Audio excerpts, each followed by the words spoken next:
97% de l'économie entre les mains du secteur informel. 97% of the economy is in the hands of the informal sector. And when we declare a dead day, it means that the informal economy is not going to be active. And if the economy is not active, the consequences are in the homes, because civil servants can receive monthly salaries. But those who are in the informal economy live off economic activity. Every time there are protests, the prefect of Dakar issues decrees banning the use of motorbikes. And this really has a negative impact on our work because we use motorbikes. We'll say almost 95% of our turnover, because we may have 3 or 4 vehicles, but 80% of our turnover comes from motorbikes. So when we stop using motorbikes, our turnover is zero. We use new technology. We have devices today. So when we call 33, it will ring on our mobile phones. It will ring on our computers. If we don't have a connection, even the customer can't reach us. The motorbikes are geolocalized, which means that today's delivery drivers can't find out who is closest to them to make a delivery. And they can't receive their delivery on their phone because they don't have a connection. Let's bring in Roger Bossy. He's the founder and president of Global Atlantic Consulting. He's joining us now from Dakar for discussion on this particular issue. So, Roger, thanks for your time this evening. I want to start with your reaction, though, to the developments we've seen in the last 2 hours. The president putting out a statement saying he will comply with the ruling from the Constitutional Council and hold consultations to set up elections as soon as possible. What's your reaction to these developments? Thank you again, Mr. Robert, for having me. I think as a Senegalese citizen, I could only be proud of the decision. And I said it earlier, I strongly believe that the President Macky Sall was going to comply, because we have been to a similar situation. And once again, we show that Senegal is a great democracy. And like I said again, this type of situation could happen to any great democracy. And I think Senegal is one of them. And today we have shown again that we are where we always been in Africa.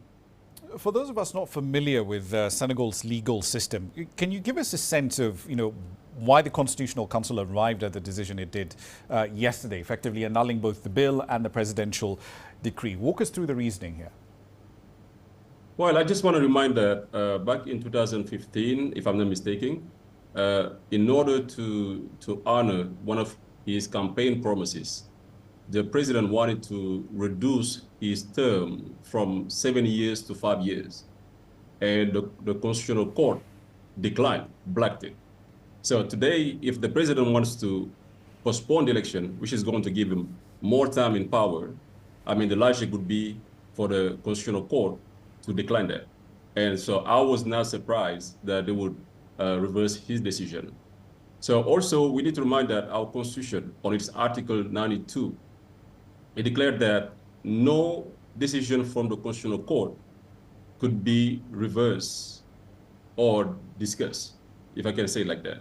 And today, for the president to take a decree which will eventually postpone the election, to me, it's like undermining the power of the Constitutional Court. And that's the reason why, again, it is very logical that this decision come from the Constitutional Court, Constitutional Council. Can you give us a sense of what life has been like for businesses, for SMEs? You've heard from a few of them just before you came into the interview. Given all the turmoil that was triggered by that February 3rd decision to say, look, we want to postpone the election from late February all the way into December. Then we've had internet cuts after that.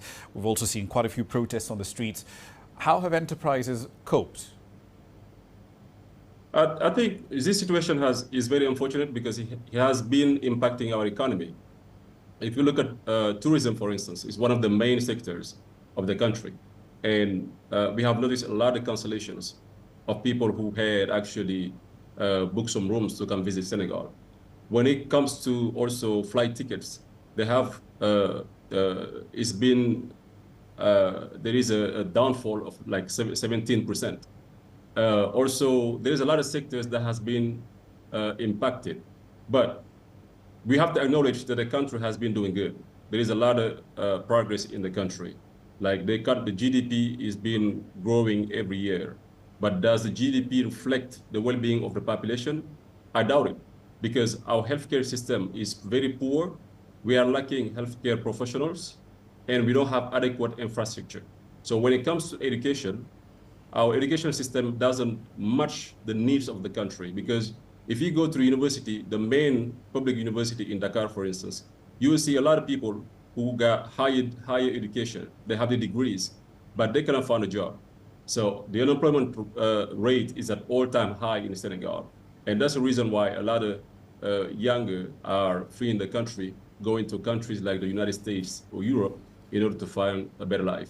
Yes, the government has been investing in infrastructures. We have stadium, we have big roads, but technically, does it reflect the well-being of the population? No, it doesn't. And I think that's a problem that needs to be solved.